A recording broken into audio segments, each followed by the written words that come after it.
Hey everyone, I'm Chandra Gyan, and some people know me by Peter.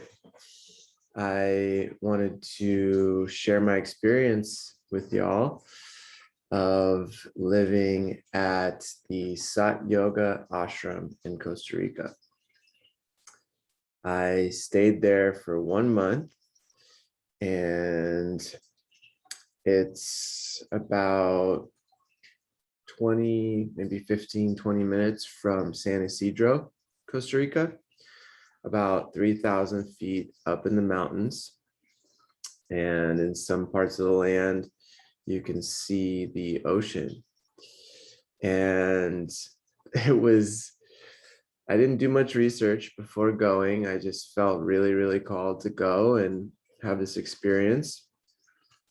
I've always wanted to stay at an ashram, and I've always wanted to go to Costa Rica. So the combination was perfect. I've only been to the jungle in Hawaii before, so it was really powerful to be in the jungle in Costa Rica. The place that I was assigned to was a little cabin named Prema, which means divine love. And I stayed there the whole month.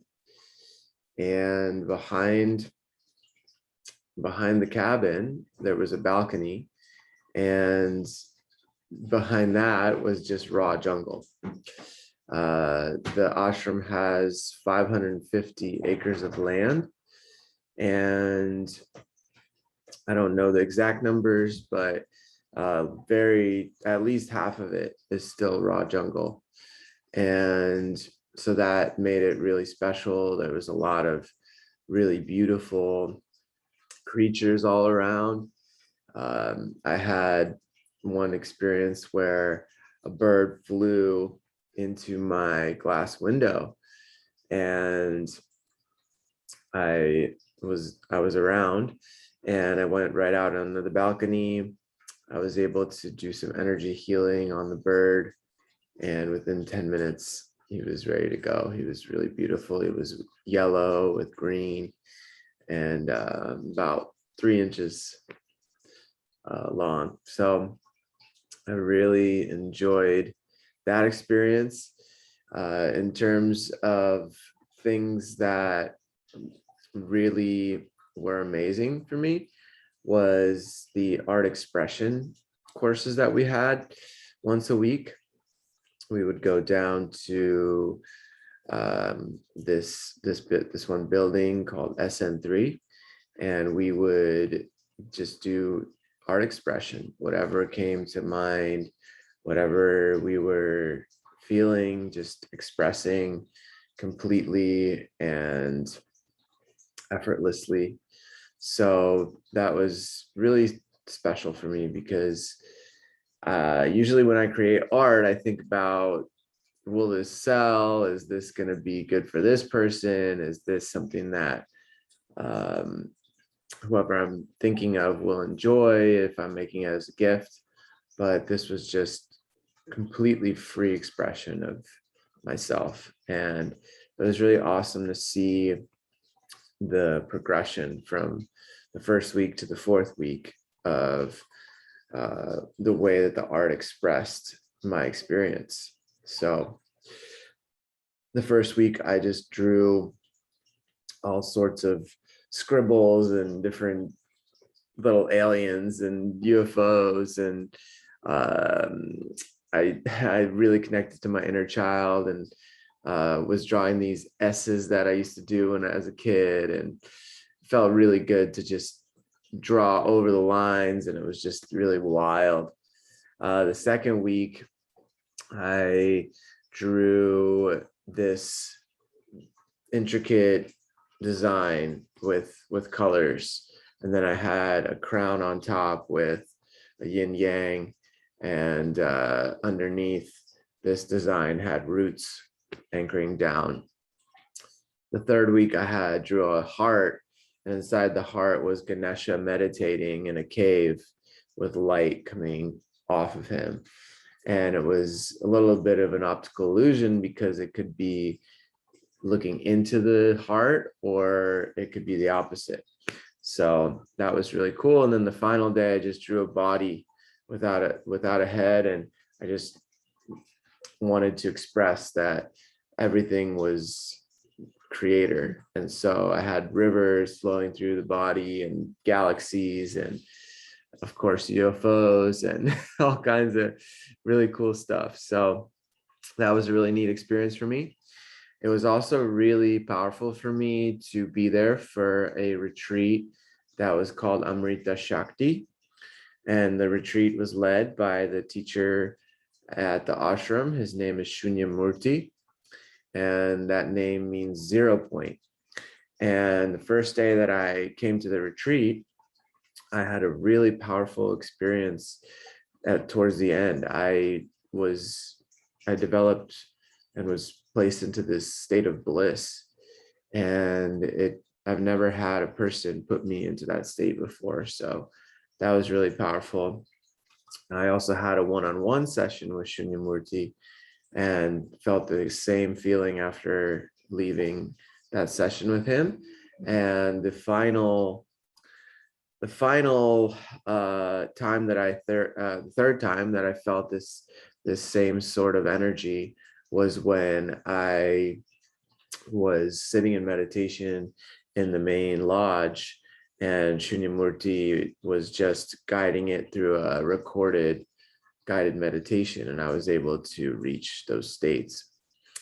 One of the things that you can expect, I don't know if they'll change it, but when I went the 12th of November or the 13th of 2021 to December 12th. So one thing that was really cool was in the beginning, we had a cocoon period where for 10 days we were staying in, that's my dog, we were staying in the ashram in the cabin, and we were brought food for the meals, and we were doing the courses over Zoom, and we would be more internal, and we were allowed and permitted to walk around the land and to explore along the path that they have around the land.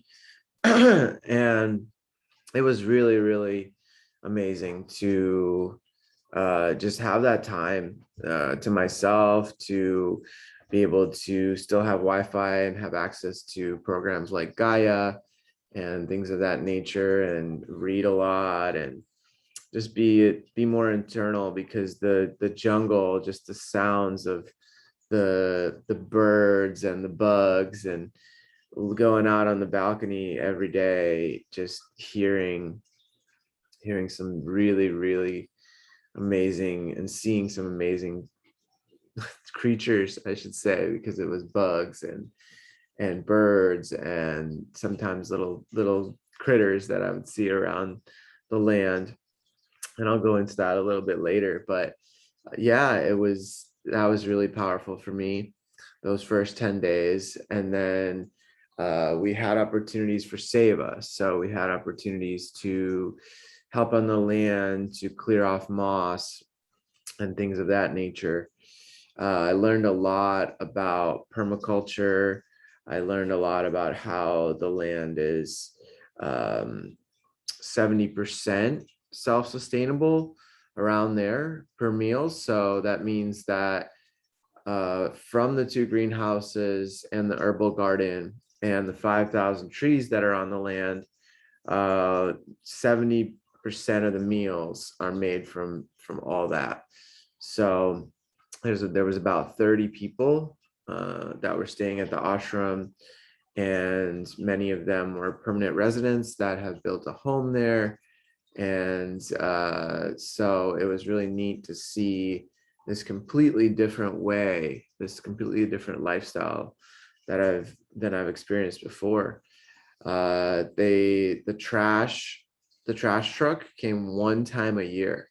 So everything was composted, everything was reused, all the plastic bags from the market was reused, any containers were used for all sorts of things. And it was just really, really amazing to see how self-sustainable everything was.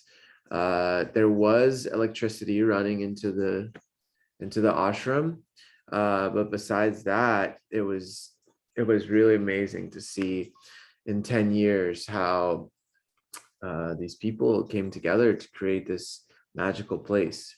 And so, because I was told that because it's 3,000 feet up in the mountains, they have to plant more trees so that they can basically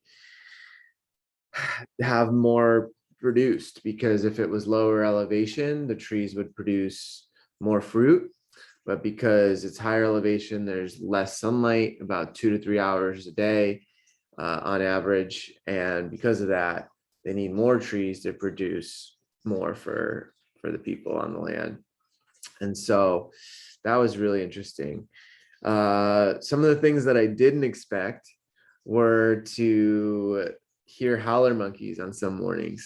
There would be monkeys in the jungle, and they would come with these deep howls around 5 a.m. every morning. We did meditate every morning from 4 a.m. to 5 a.m. Then we meditated again from 12 to 1, and then usually from 5:30 or 6 to 7. And so that was really powerful. And so I was already up by the time the howler monkeys would be howling, but they were usually deep in the jungle, so I didn't get to see them on that trip. But I did later on in my travels through Costa Rica. One thing I didn't expect was mold, especially in the cabin that I stayed at. I was right next to the jungle. So within 2 weeks of my backpack staying in the closet, it was just had a layer of mold on it, which wasn't a big deal. I was able to just wipe it off with some cleaning supplies and some cleaning spray. And then it dried out and everything was good. There's also these creatures that look kind of like a raccoon, but with a little bit longer snout, that go around the land in some parts and scavenge for any fruit on the ground. And their names are Coati mundis, or coatis for short. And I was able to see one of them. They were really cute. I saw hawks all around the land, different types of hawks. I saw vultures.